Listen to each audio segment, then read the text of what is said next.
Thank you. Apologies for being late. Welcome. Glad to have you here. I would just like to talk about strategy vis-a-vis China and Taiwan. I'm sure you've gotten a lot of questions on this. I'm trying, as the co-chair of the Bipartisan Taiwan Caucus, to understand what our approach is, given that we talk about the Chinese threat, right, to Taiwan. We talk about that we're in a period of vulnerability, right? We want to make sure to be particularly watchful about what's going on in Chinese military intentions. But at the same time, we're calling into question the commitments by allies and partners who we would need, I think, in any Taiwan contingency scenario, right? I think even the Trump administration's interim national defense strategy talks about the importance of allies and partners. And I've seen public reports from CSIS and others that say that actually if there was a war with China over Taiwan, if they tried to take over Taiwan, we could not manage that situation to satisfaction if allies and partners weren't with us in that fight. We're so far away, the tyranny of geography, what we always talk about.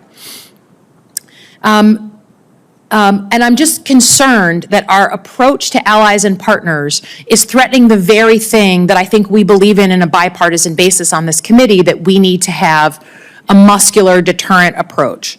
So can you tell me about the value of allies and partners to whatever you need to do in that region, understanding we're in an unclassified space, and the dependence we have on other nations hosting our forces, allowing operations from their land.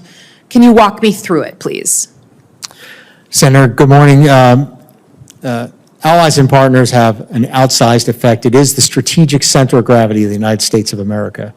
And by having access, basing, and overflight with our allied partners, we have the ability to achieve the principles of expanded maneuver.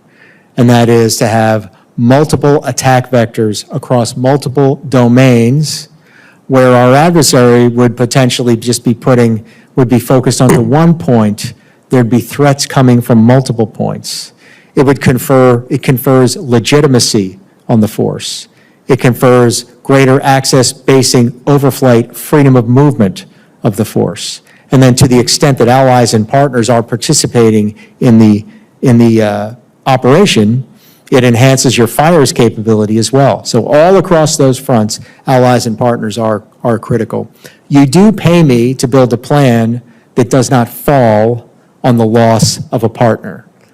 But the bill comes in the form of people, capability, money, and time. The more partners and allies that we have, the less it will be the bill across those four domains.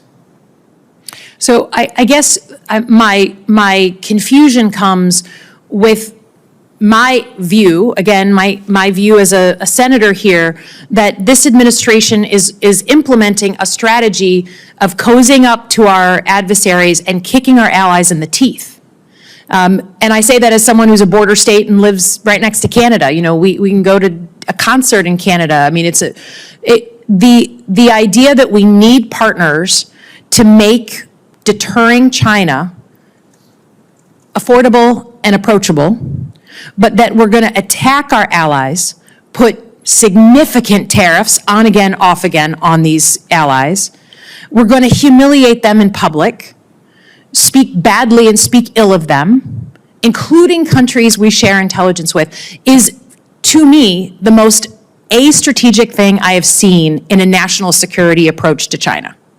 So for all someone claims they care about deterring a military threat from China, if your approach is, and thank you for your incredibly articulate description of how our allies and partners are the center of gravity, your words, I believe it to my core. I cannot for the life of me say with a straight face that for all the huff and puff this administration puts on about China, that they actually give a crap about deterring them, because then you wouldn't be alienating all the allies and partners who live around China. And I'm watching the Chinese put in a base in Cambodia, right? sounds like a terrible vulnerability for us that other allies and partners are cozying up to China. So I deeply appreciate the work that you do. We depend on you. We need you all to do your work well. But for the life of me, I think whatever bravado this administration has about China, the play is actually being undermined every day by the way that they kick our allies in the teeth. I yield back. Thank you, Senator Slotkin.